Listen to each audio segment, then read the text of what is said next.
this was a very tough decision for many reasons as far as for the city manager. First off, it was very hard to accept Brad's resignation.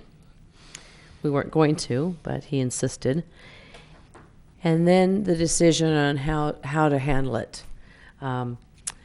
We did talk a lot since Monday when Brad announced that, we're going to do an outside, we, not us, but I mean me with people in the community. I got more texts and emails and Facebook messages, all kinds of things, with a lot of kudos and a lot of suggestions for the choices.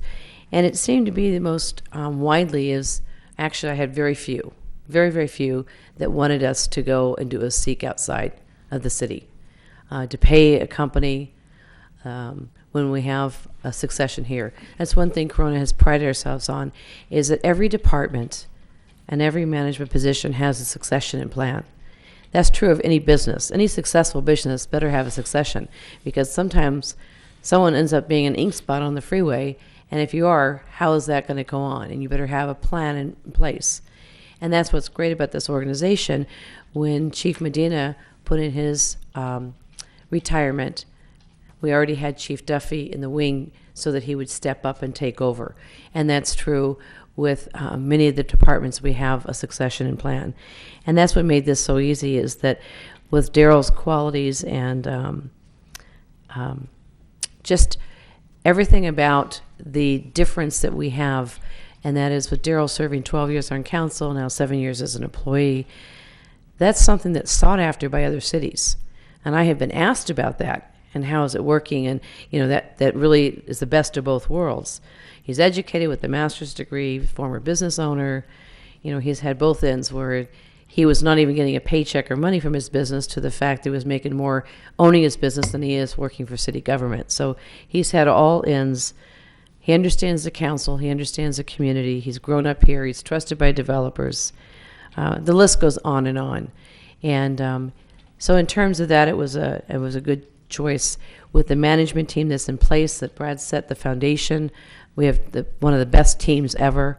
We have strong relationships with our associations. And the fact he grew up here. When you look at going out, there's a couple of reasons you would look outside, and that is if there's a need to change the culture or that there's no one ready from within. And I want to say that right now, the cities of Riverside, Eastvale, Azusa, Colton, and many others are already right now in progress of looking for a city manager. And when you have the small group, there's not a plethora of city managers out there. And when you look at what people bring in, you never really know what you're getting. And with Daryl, we know what we have. And so we're very proud to support this transition. And is it fast? Well, he's got 4.5 months to do a catch-up. And that's not very much time to cover his position and make sure that's in place, and then take over when Brad leaves us 2 years early. But the timing's right for everybody. It's timing right for Brad, which is the most important. And I'm just really excited, and I hope that everybody can embrace this with the community. Thank you. And you have one more thing on your docket. Oh, my last thing, right. I have appointed Yolanda 2 years ago for Planning and Housing Commission, and I would like to move to approve and reappoint her for another term. If that's a motion, I'll second it. It was a motion. Everybody vote, please.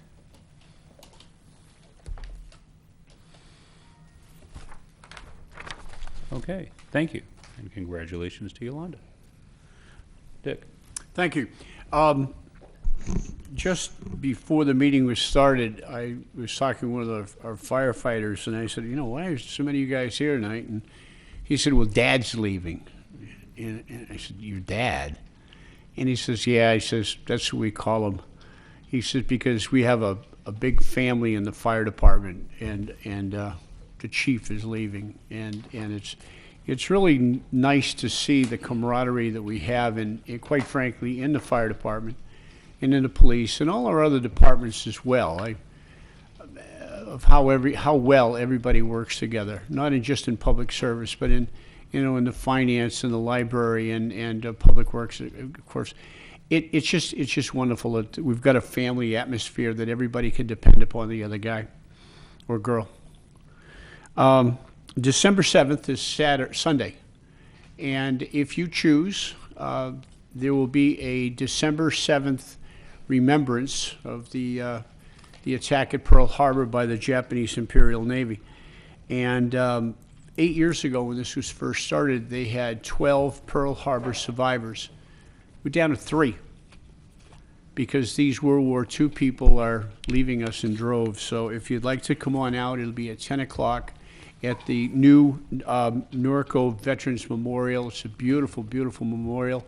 And you'll get to see history. You'll get to see the people who are really there back in the old days. And it's a wonderful time. So if you could come out, make it out there, it'll be a great time.